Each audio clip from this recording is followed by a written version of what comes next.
بسم اللہ الرحمن الرحیم۔ قرآن مجید فرقان حمید، اللہ رب العزت کا کلام، اللہ رب العزت کا پیغام انسانیت کے نام۔ یہ کتاب ہدایت ہے۔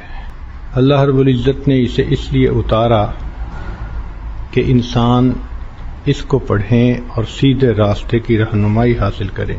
تو قرآن مجید سیدھا راستہ دکھانے والی کتاب، بھولے بھٹکوں کو منزل تک پہنچانے والی کتاب، قعر مذلت میں پڑے ہوئوں کو اوج ثریا پہ پہنچانے والی کتاب، اللہ سے بچھڑے ہوئوں کو اللہ سے ملانے والی کتاب ہے۔ اس کتاب کا دیکھنا بھی عبادت، پڑھنا بھی عبادت، پڑھانا بھی عبادت، سمجھنا بھی عبادت، سمجھانا بھی عبادت، سننا بھی عبادت اور سنانا بھی عبادت، اور اس کتاب پر عمل کرنا سب سے بڑی عبادت ہے۔ یہ انسانیت کے لیے دستور حیات ہے، یہ انسانیت کے لیے منشور حیات ہے، یہ انسانیت کے لیے ضابطۂ حیات ہے، بلکہ پوری انسانیت کے لیے آب حیات ہے۔ آپ نے لوہے کا مقناطیس دیکھا ہوگا، جہاں مقناطیس ہو وہ لوہے کو اپنی طرف کھینچتا ہے۔ قرآن مجید فرقان حمید اللہ رب العزت کی رحمتوں کو کھینچنے والا مقناطیس ہے۔ جہاں قرآن پڑھا جاتا ہے اللہ تعالیٰ فرماتے ہیں وَإِذَا قُرِئَ الْقُرْآنُ فَاسْتَمِعُوا لَهُ وَأَنصِتُوا لَعَلَّكُمْ تُرْحَمُونَ۔ قرآن پڑھا جائے تم خاموش رہو، توجہ سے بات کو سنو تاکہ تم پر رحمت برسائی جائے۔ تو رحمت چھم چھم برستی ہے۔ اس کتاب کو سمجھنا ہماری ذمہ داری ہے۔ اللہ تعالیٰ فرماتے ہیں وَلَقَدْ يَسَّرْنَا الْقُرْآنَ لِلذِّكْرِ فَهَلْ مِن مُدَّكِرٍ۔ ہم نے اس قرآن مجید کو سمجھنے کے لیے آسان کر دیا، ہے کوئی سمجھنے والا؟ تو گویا we are duty bound to understand the meanings of this بک۔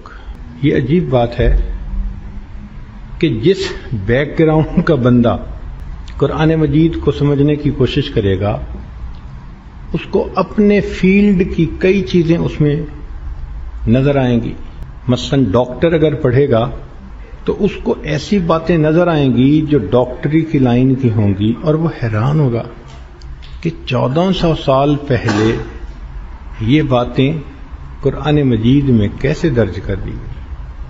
اگر انجینئرنگ بیک گراؤنڈ کا بندہ ہے تو اس کو انجینئرنگ کی باتیں نظر آئیں گی، اگر وہ زبان دانی کا ماہر ہے تو اسے اس میں عربی زبان اور عربی ادب نظر آئے گا۔ چنانچہ ایک فرانسیسی سیلر تھا جو کیپٹن تھا جہاز کے اوپر، اس نے تقریباً زندگی کے 50 سال سمندر میں گزار دیے۔ اس کو عشق تھا سمندر میں سفر کرنے سے۔ جب ریٹائر ہوا تو اس کا ایک عربی دوست تھا، اس نے اسے قرآن مجید جو انگلش ٹرانسلیشن ہوتی ہے وہ دے دیا، وہ اسے پڑھنا۔ اس نے اس کو پڑھا تو وہ کلمہ پڑھ کے مسلمان ہو گیا۔ تو لوگوں نے پوچھا کہ بھائی تم نے کیوں اسلام قبول کیا؟ تو وہ کہنے لگا کہ میں قرآن مجید کی ایک آیت پڑھ رہا تھا جس میں سمندر کے اندر کیا ہوتا ہے اس بارے میں کچھ انفارمیشن دی گئی تھی۔ اللہ تعالیٰ ایک جگہ فرماتے ہیں کہ ان کافروں کے دلوں میں اتنی ظلمت ہے، اتنا اندھیرا ہے کہ جیسے اندھیرا ہوتا ہے سمندر میں جب آسمان پر بادل ہوں اور جب ہائی ٹائیڈ کا وقت ہو۔ سمندر میں جب پہلی کا چاند ہوتا ہے تو کام اینڈ کوائٹ ہوتا ہے، اور جب 14ویں کا چاند ہوتا ہے تو اس کی گریویٹیشنل فورس کی وجہ سے 10-15 فٹ اونچی ویوز جو ہے وہ رائز کرتی ہیں، اس کو ہائی ٹائیڈ کہتے ہیں۔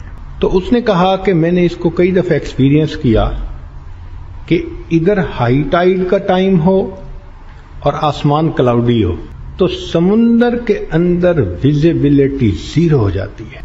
آپ تھوڑا سا پانی کے نیچے جائیں، you will not be able to even look at your own hand۔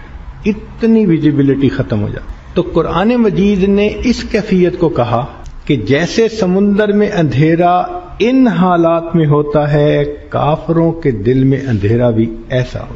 تو کہتا ہے کہ میں نے سوچا کہ بھائی ہو سکتا ہے مسلمانوں کے پیغمبر اسلام کو سمندر کا سفر کرنے کا موقع ملا.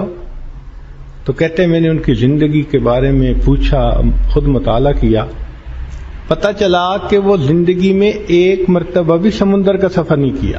تو جس بندے نے کبھی ایکسپیرینس ہی نہ کیا ہو، وہ اتنا ایگزیکٹلی ایک چیز کو جو مینشن کر رہا ہے، اس کا مطلب یہ اس کا کلام نہیں، یہ اس کائنات کے بنانے والے کا کلام.